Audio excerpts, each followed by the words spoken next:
A rishi who has reborn as a goblin even come and possess this spirit and do all this kind of stuff. Or again, another rishi or another kind of rishi who, having reached the end of his appointed time, should have died, but whose body does not decay and is possessed by a goblin. That's why in India they burn the dead, so that the ghost cannot use the body for any purposes at all, to make trouble for other humans or the innocent, vulnerable believers. Yeah? Okay. You should burn yourself when you die. Got that? Burn your body. If you have this samadhi kind of fire, you can. Or if you have a lot of gas in your body, you can burn. Some people have a spontaneous combustion and die that way.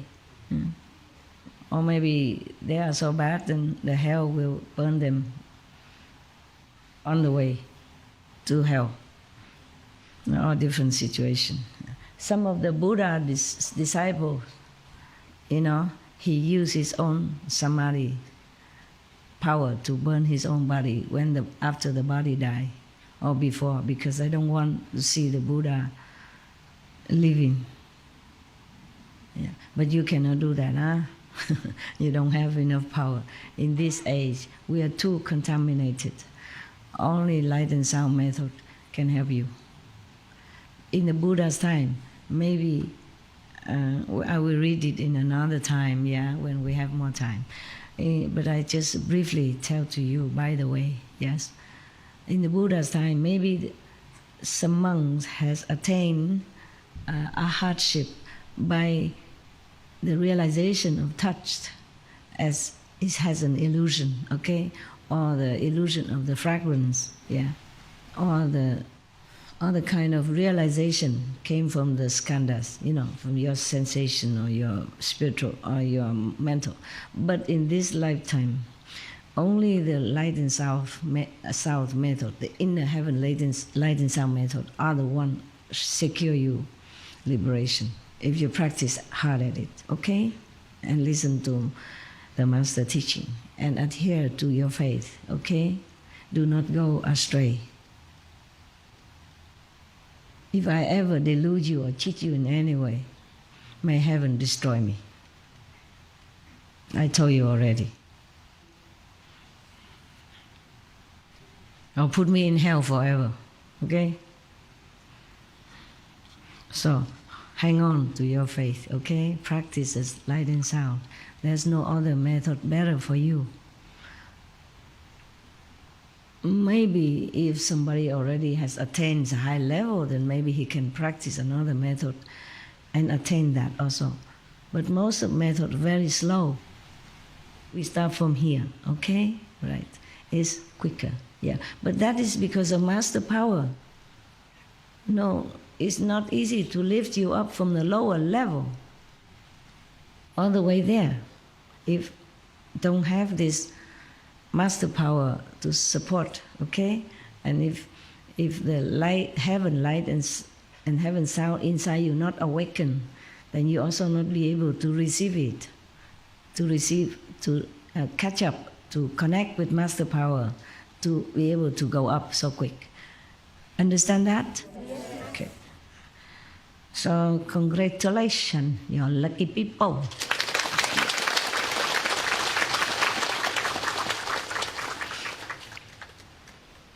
So in its old age, it has become a demon. The goblin who possessed the body of the rishi, who was supposed to die but did not die. It happens, there are some practitioners whose body has not decayed, and the nails, the hair still continue growing, and people have to cut it and go worship it. I don't mean that the body has been possessed or anything. I mean it happened that some people die but don't decay. The body don't decay. And the nail is still growing. No more breathing, nothing. But the hair, the nails still growing. In our world, still. You saw some? Yeah. You know that? People go make pilgrimage to this kind of undecayed bodies. And it's not because of body, but because that was from a monk or some highly practitioners. Okay. Oh my God, even you all practice already into the state of rishi. You can see far and wide. You see people's thought and thinking in their mind. You can hear also far away and still can be reborn as a goblin when your merit is diminished or reduced. Just like many kings in heavens, when their merit runs out, they be born again as humans or as animals or as anything, or even ghosts. That's why when the kings of heavens, some kings of heavens, when they see the flower on their head wither, then they know their time is up and they become very, very miserable, very sad. They lament, they cry, but they cannot stop it. They cannot stop this aging process. They cannot stop them from dying and be reborn as some other species. So this body has been possessed by a goblin, and in its old age has become a demon. It disturbs and confuses the good person, mean the practitioner, the good intention practitioner. But when it tires of doing so, it will leave the other person's body, the one who deludes the practitioner, the second person. Then both the disciples and the teacher will get into trouble with the law. Do you get into trouble with the law here at all? Anything? No. Then at least you know I'm not being possessed or something. You get into trouble of the law. Of course, if you induce in harassing sex and stealing or any kind of misconduct that go against the Buddha's teaching, the principles of goodness. Yeah. Because when the demon is still in their surrounding, then he uses his demon power to stop the government from knowing or from seeing or from catching them. But when the demons are fed up or tired, bored, and go possess somebody else somewhere else, then this group of so-called disciple and teacher will be in trouble. Right. You should be aware of this in advance and not get caught up in the cycle of transmigration. If you are confused and do not understand, you will fall into the relentless hell.